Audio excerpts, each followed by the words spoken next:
Hey team, we got a good analysis coming up on CAD yen, but before we get into the analysis, I did send along on this pair a little while ago, and I want to talk about this for a second, okay? Price reached TP1. What happens when price reaches TP1? We move SL to entry and we play with house money. Price then came back for a deep exhaustion, unfortunately, and reached our SL at former entry, and then that means our trade has now been taken out. Now, what happens when a trade gets taken out? We completely remove it from our minds. We don't take any biases, and we start our analysis from the monthly as usual. All right, so we start on the monthly as usual. What do? We look for horizontal area sensitivity. We identified our monthly upper and our monthly lower zones. So now let's talk flow. Strong push to the downside. Buyers entered the market at our lower monthly zone as expected. Exhaustion began. Sellers entered at our upper monthly zone as expected for that continuational push to the downside. Now, what's important to understand on this continuational push to the downside is that price never made a new low. We saw a strong buy sensitivity at our lower monthly zone. So what does this tell us? Well, very simple.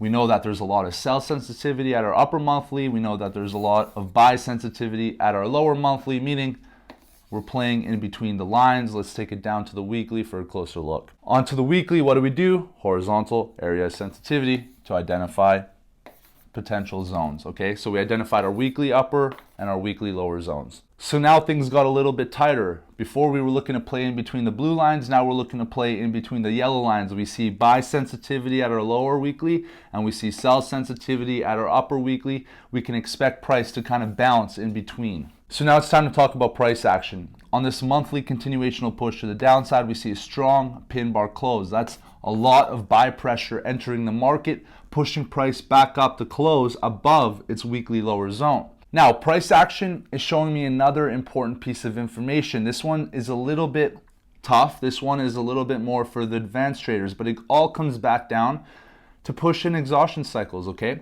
So here we have a push to the downside with an exhaustion. Now, we know after a push and exhaustion, there's a continuational push to the downside. So we see price try to follow and respect that order.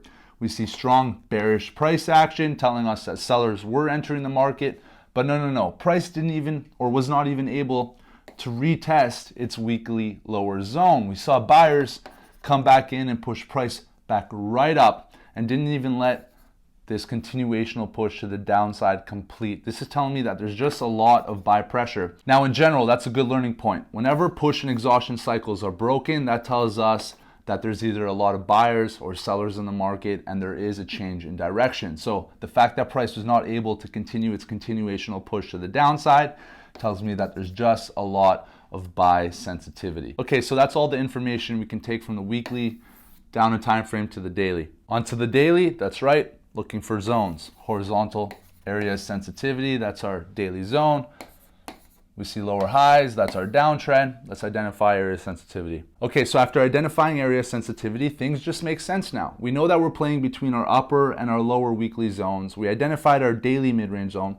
And what is a mid-range zone? This is an area sensitivity. So we know that there will be sell orders at our daily mid-range zone. Now, where would the next wave of sell pressure be? That's right, at our weekly upper zone. Meaning, if the buyers can beat the sellers and break above our daily mid-range zone, we know that we're clear to our next area of sensitivity, which is our weekly upper zone. So your signal is going to look like this. Very simple. We stay patient and we let price play beneath its daily mid-range zone. Eventually, it's going to want to break this daily zone to the upside. And once it does, it's considered a push. Why? Because it breaks an area of sensitivity. This requires a lot of energy. Now, what happens when you spend a lot of energy? That's right. You're tired. You need an exhaustion. You need to regroup. Then we wait for price action confirmation, like a bullish engulfing candle close at our daily mid-range zone before entering long to the upside. Now, what would make this trade invalid? Very, very simple. If price fails to break this daily mid-range zone to the upside, we know that sellers still have control. This trade becomes invalid because we won't have enough momentum to push price to our weekly upper zone. As usual, once TP1 is reached, we move SL to entry and we play with house money. Have a great day.